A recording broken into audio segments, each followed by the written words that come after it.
আসন্ন ত্রয়োদশ জাতীয় সংসদ নির্বাচনের জন্য মোট ৩০০টি আসনের মধ্যে ২৩৭টি আসনে সম্ভাব্য প্রার্থীর নাম ঘোষণা করেছে বিএনপি। তবে এখনও সিদ্ধান্ত হয়নি বাকি ৬৩টি আসনের প্রার্থী নিয়ে। যে আসনগুলোতে প্রার্থী ঘোষণা করা হয়নি এর একটা বড় অংশ মিত্র দল ও জোটগুলোর শীর্ষ পর্যায়ের নেতাদের জন্য ছেড়ে দেওয়া হতে পারে বলে দলটির একাধিক সূত্রে জানা গেছে।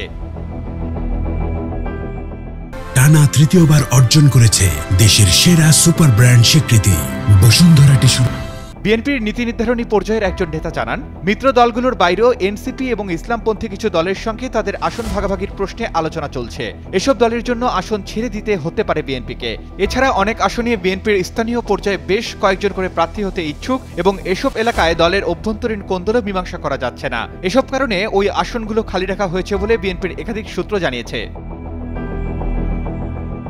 তবে দলটি মিত্র বা অন্য দলগুলোর জন্য শেষ পর্যন্ত কতটা আসন ছেড়ে দেবে তা এখনো চূড়ান্ত হয়নি বলে জানা গেছে। বিএনপির মিত্র একটি জোটের একাধিক নেতা বলেন, তাদের কারো কারো আসনে ছাড় দেওয়ার ব্যাপারে বিএনপি ইঙ্গিত দিয়েছিল, কিন্তু তা চূড়ান্ত হয়নি। বাকি ৬৩ আসন প্রসঙ্গে দলটির মহাসচিব মির্জা ফখরুল ইসলাম আলমগীর বলেন, ২৬৩ আসনে আমরা সম্ভাব্য প্রার্থীর নাম ঘোষণা করলাম। এরপরে আমাদের সঙ্গে যারা যুগপৎ আন্দোলনে ছিলেন সেই দলগুলোর সঙ্গে কথা বলে এই আসনগুলোতে তারা আসতে পারেন অথবা আমাদেরগুলো আবার চেঞ্জ করতে পারি। অর্থাৎ বিএনপি আপাতত তাদের জোটের শরিক দল ও যুগপৎ আন্দোলনের দলগুলোর জন্য এই আসনগুলো ফাঁকা রেখেছে। দলগুলোর সঙ্গে আলোচনা সাপেক্ষে এই আসনগুলোতে তাদের নেতারা প্রতিদ্বন্দ্বিতা করার সুযোগ পেতে পারেন। Arman Ali, Daily Sun.